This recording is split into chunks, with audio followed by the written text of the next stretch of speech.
know. This week on Kentucky Afield, the Dove Field is a great place for a social gathering, and even greater when sportsmen come together for a common cause. Then we're on the water casting for a tasty little fish, and they're fun to catch. Yay! I got the same fish! And we hike into the Red River Gorge with trout on our packs. It's all next on Kentucky Afield. Deer processing from the field to the freezer continues to be a runaway favorite for hunters everywhere. From ribs to roast, Sim Harp makes it look easy. Ordering information can be found at fw.ky.gov under the Kentucky Afield tab. Yeah, we got one. Sweet. Got a muskrat? Yeah. Good job. What do you know about that, man? That's a good fish, man.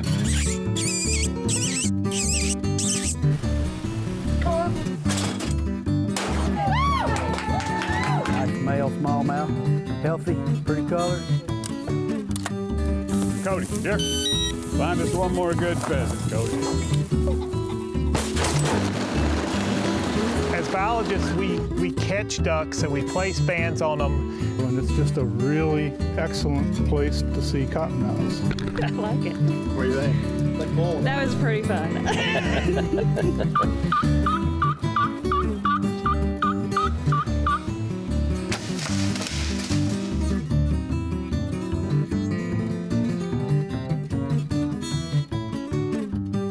Hello, and welcome to Kentucky Afield. I'm your host, Chad Miles. Join us as we journey the Commonwealth in search of outdoor adventure. It's well known that outdoorsmen and women stick together. They hunt and fish together, they eat together, and when someone's in need, they'll come together for that too. Here comes one. Come on around. Today we're in Bourbon County and we're doing something a little bit unique. A bunch of friends and family here for a good reason. That's a day of dove hunting, but there's a more important cause. That's because we got a gentleman up here, 16-year-old fella named Caleb, who's battling cancer. So we're gonna raise a bunch of funds today, hopefully help that family out. That's what friends and fellow outdoorsmen do.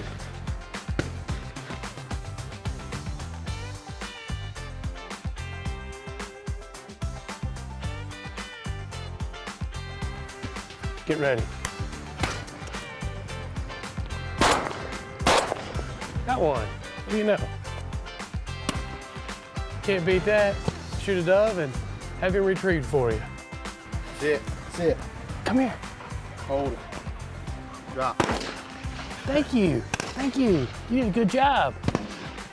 Thanks, I appreciate that. Bird right here. Right above you. Right above you. Right.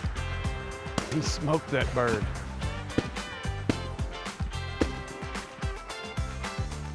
Get ready. That was a really long shot. Here comes some birds from our left. Too far. Somebody got him though. There you go, here's 4. Man, these birds are really flying well today.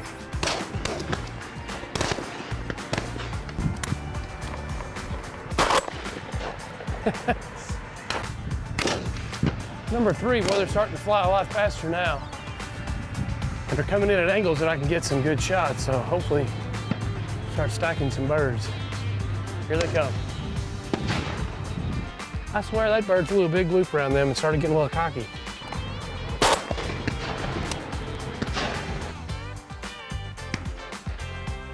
Hi, bird. Here comes a high one.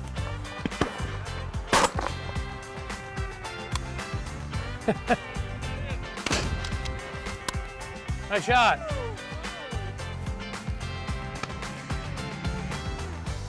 There's a dove.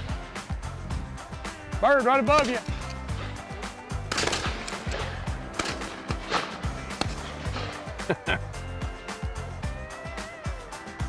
Helicopter to the ground.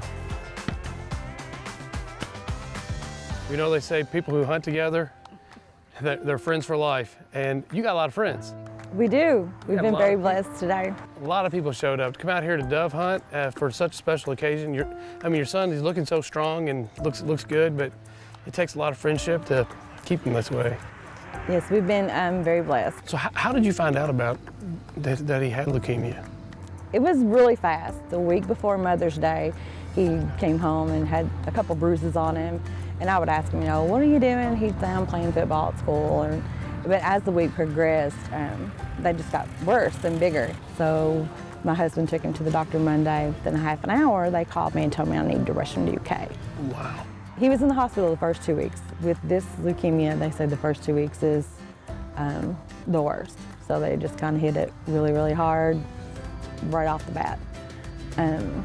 That sent him into ICU for a little bit, but he's done amazing afterwards.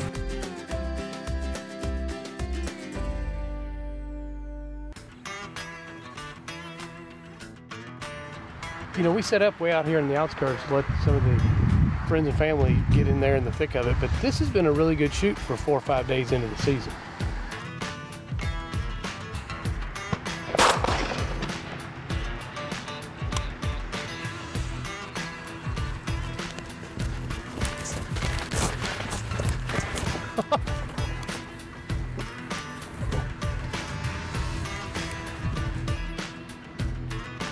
I tell you what, as people are starting to move out because they're getting their limit, we're going to move up here right into these sunflowers because that seems to be where they're at.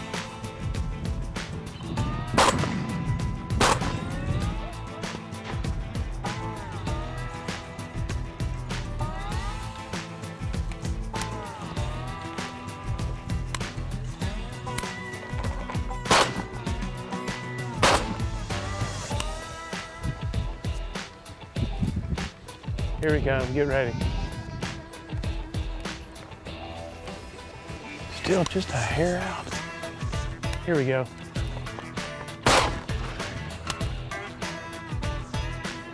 That one was the right distance. I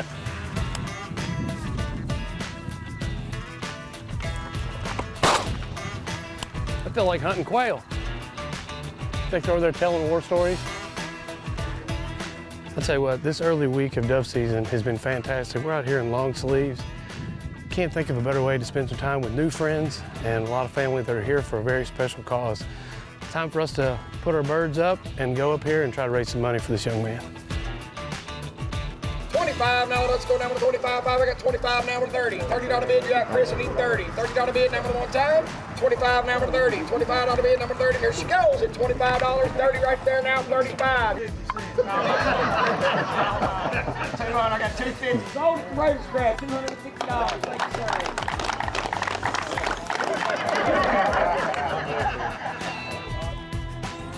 sir. Like I said, we want to thank everybody for coming. Had a great day today. We raised money for a good cause. I want to present Caleb and his family with about $5,500. So we want to present that to you and use to help with the cause. Thank you, sir. Checks are made to you. Be careful. All right. Well, congratulations. We're glad to help out. Glad to help out any way we can. So great day for sportsmen and shooters. We had this great day for you all. We appreciate it. Thank you.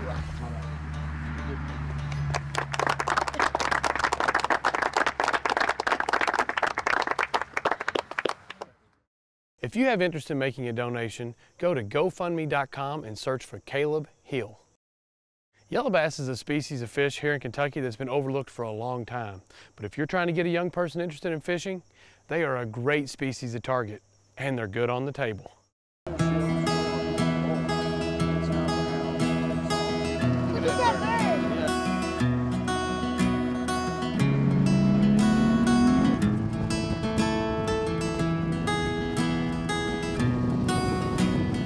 So we're out here again on Kentucky Lake with Brad Weekly of Brad Weekly Guide Service. And Brad, we're doing something similar to what we did last time. Targeting fish out deep. We're targeting fish out in the middle, out here on these ledges.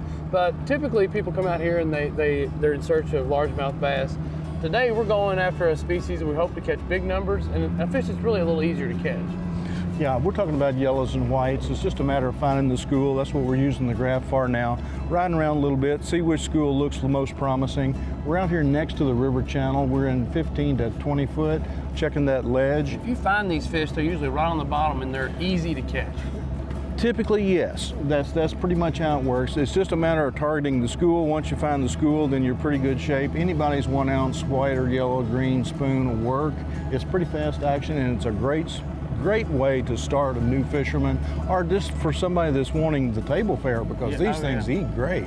Yeah, you saw the school there, didn't you? School right there. Yeah. So I brought my daughter today. She absolutely loves to fish, and this is an opportunity for her to drop a spoon down there. It's pretty easy. Pick it up off the bottom a little bit, flutter it around, and when they hit, for their size, they fight really good. Well, Campbell and I are going to catch some fish.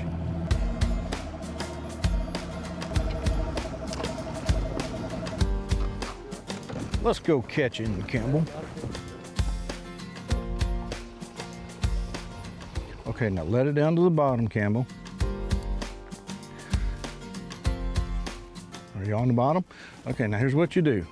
Raise it up, and when you let it down on a tight line, you'll feel it touch the bottom.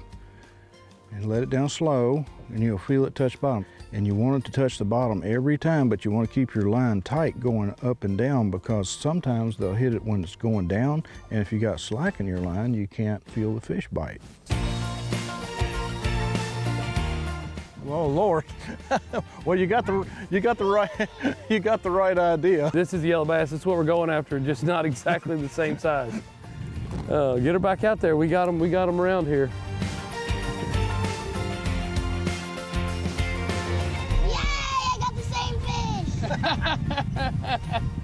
Hey, I think yours is a little bigger. You gonna take him off there? Be careful, you got a treble hook. Yeah. He's off. Got you a yellow bass. Now you see why they call them yellow bass, Campbell? Look at the sides of them. See how the sides are kind of yellowish color? Yeah. If I can get this one to the top, this makes about 3 I've had on this come off. Oh, look at all of them that followed it up. Oh, I didn't see that. Oh, now here is a real example of a yellow. Look at this one. He is yellow, yellow. Man, that dude has really got the color. We're in a good bunch of fish right here, Chad. We on them? Oh, yeah. Yeah. He's got another one right now. The bottom's covered with them. Okay. All right. Down to the bottom. Oh. Uh-oh. Come here, Campbell. Come here, Campbell. Oh. I got this one. All right. This is a big fish. This is not a white bass. I don't know what it is, or a yellow bass. Hang on to your rod. Look at that dude take the line. Oh my God. His first name is Big. If it jumps, we're going to get it certified. It could be a bass. We haven't seen it yet. No. Here it comes. Oh, it's a drum. Oh, man. Hold on. Holy cow! I did that! Oh my God! Is that your biggest fish ever? Yeah. What do you think that fish weighs? Oh, he's 10 big. pounds? Yeah, he's heavy. I got it. Okay. You want to touch him? We're going to turn him loose. That was a good fish, though. Now let's get him. There we go. Get out of here, big dog. High five on that. Was that fun? Yeah. Looky here. Whoa. That's getting to be, that's a good one there. That is, look how thick that fish is. Yeah.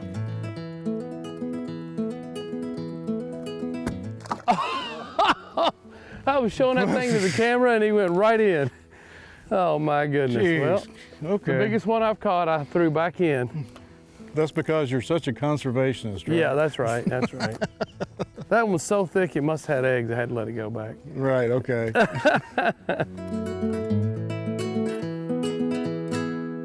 Good news is on these fish, there is no size limit. No, there's no size limit. There is a 30 possession per person limit. 30 per person. Right. But no minimum size. And there's so many of them. Oh yeah, just whatever your conscience will let you deal with. And that's really how many do you want to deal with filleting, so. Uh-oh. Look at this. You got one. Oh, over the boat.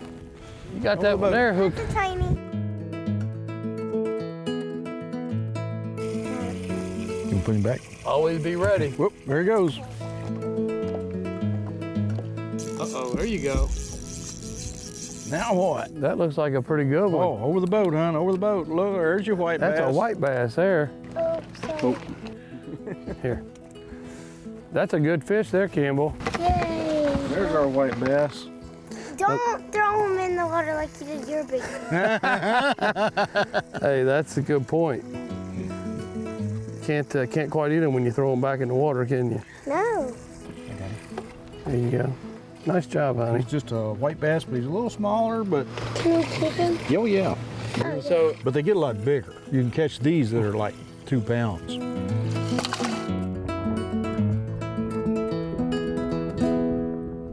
well, that was a great morning of fishing. Did you have fun? Yes. That's a good way to go take some out and catch some fish. Absolutely. We caught a ton of fish, little fish to really, really big ones. We did. It's a great family thing. We go out, we stay busy catching fish, and besides that, they're great to eat. They're great. What do you think, Campbell? Fish tacos? Yeah. You ready to go back? And we got a lot of fish to clean. Better get back and get them cleaned up. Now let's check in and see who's catching what and where in this week's fishing report.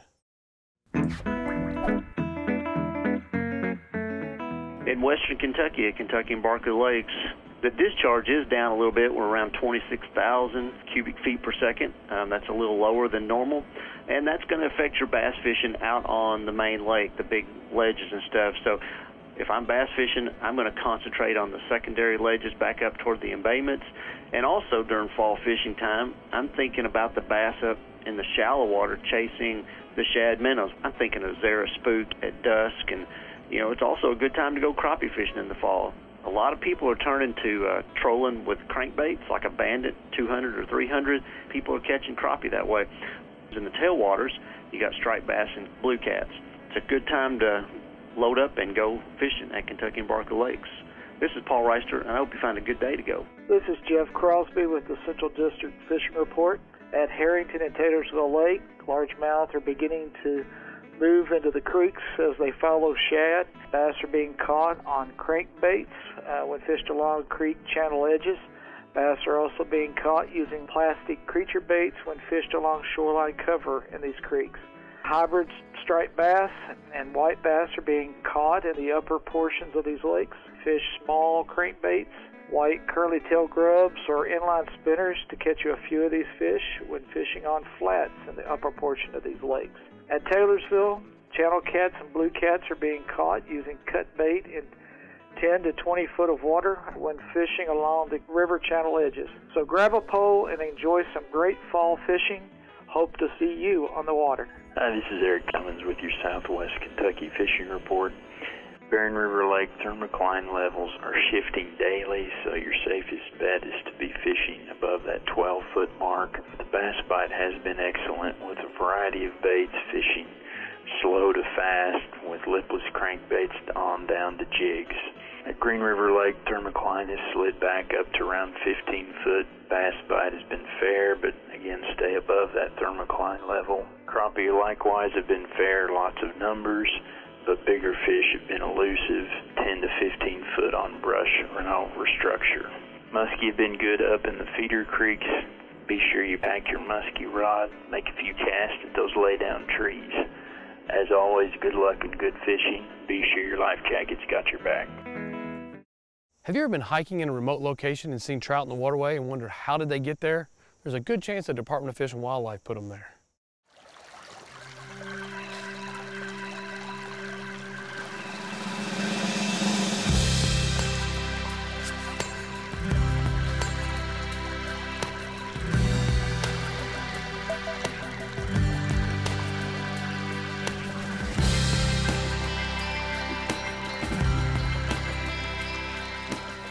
We're here today to stock some brook trout into one of our 4 natural brook trout streams in the state of Kentucky. This is a program that we started last year and have committed to for the next several years to try to reestablish brook trout in Parchcorn Creek. This stream down through here was always cooler. When the ice storms came through, it knocked a lot of the trees down and opened up the canopy.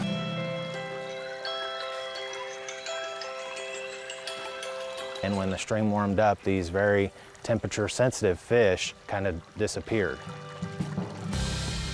The canopy is starting to close up more, blocking out the sun, lowering the water temperatures. Once you get up into the mid-60s, you know, that's kind of the upper threshold for what these fish can tolerate. The stocking program in the state is just awesome. All of the trout that are stocked in the state of Kentucky come from one place. These fish started out down at Wolf Creek National Fish Hatchery down near Lake Cumberland. They're put on a truck and hauled up here to Parchcorn Creek in the Red River Gorge. Some of them are easier to stock than others. There's a few places where you have to actually put the trout on your back and carry them in because you can't get enough to close enough to the waterway. When the fish got here, we knew that we had a certain number of fish per pound. The truck drivers will count those out, put 25 fish in a bucket. We'll take those 25 fish, put them in a bag, has a gallon of water in it, a couple gallons of water in it. There you go, right there. We fill that with air. Pure oxygen, you know, fish, even though they're underwater, still need that oxygen. All right.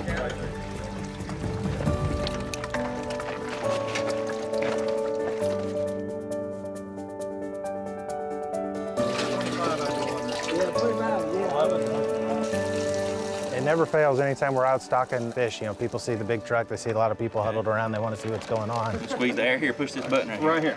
Real slow. Perfect. And anytime we see a kid, you know, it's an opportunity for a learning experience for them, and we took advantage of that today. Good job. All right.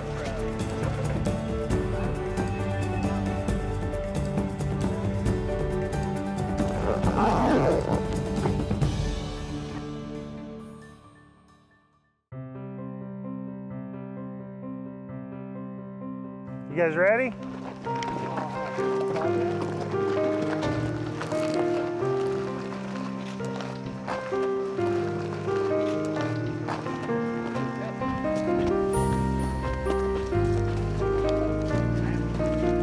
I volunteered to backpack these fish down here because it adds to the mystery of this place. Red River Gorge is one of a kind, not just for Kentucky, but probably across the country.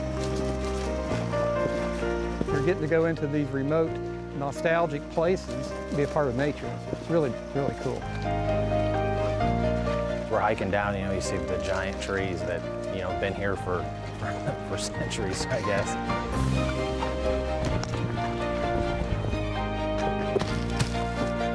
It's so beautiful down in here. In all directions that you look are these huge boulders and rhododendron, and it's just such a pretty place.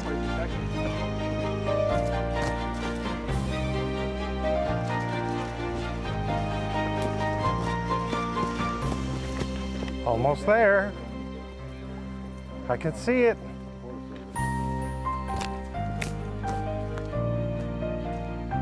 You get down here to the bottom and you just see this beautiful creek, and definitely gives you a new appreciation for, you know, what's around us all the time.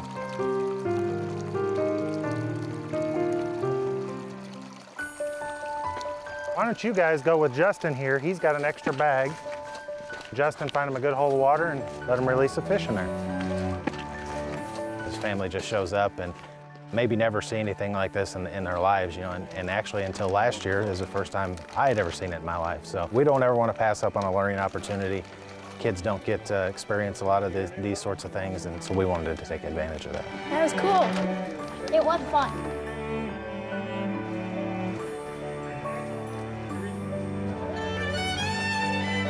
Once they're down here, we split into two groups to try to get those fish distributed across the stream as best as we could. So half of our group went up, they released fish in the deeper holes of water up throughout the stream, and half our group went down, did the same thing. Do it right here. Who's first? Here we go, little guys. When I drop the trout in the stream, they tend to go off in every direction, but if you really watch them and notice them, they'll try to find a root or a rock or something to get under. It's almost instinctive for them to try to find a place to hide. The brook trout in Parchcorn Creek are catch and release only, so we can't keep these fish at all in any of the 4 brook trout streams, and it is artificial lure, single hook only. So this isn't a fish that you're going for size. This is a fish you're going for because it's a rare opportunity in the state. I just appreciate the opportunity to be able to do this and be a part of this. We're blessed with it, and that's part of the mission of Kentucky Fish and Wildlife, is to maintain and enhance what we have. In this instance, we're maintaining it, so we're trying to get it back to where it was. I fish alone and I seldom see people when I'm here. I mean, I live in the woods, so I don't really need solitude, but if you want to go solitude squared, you come back here.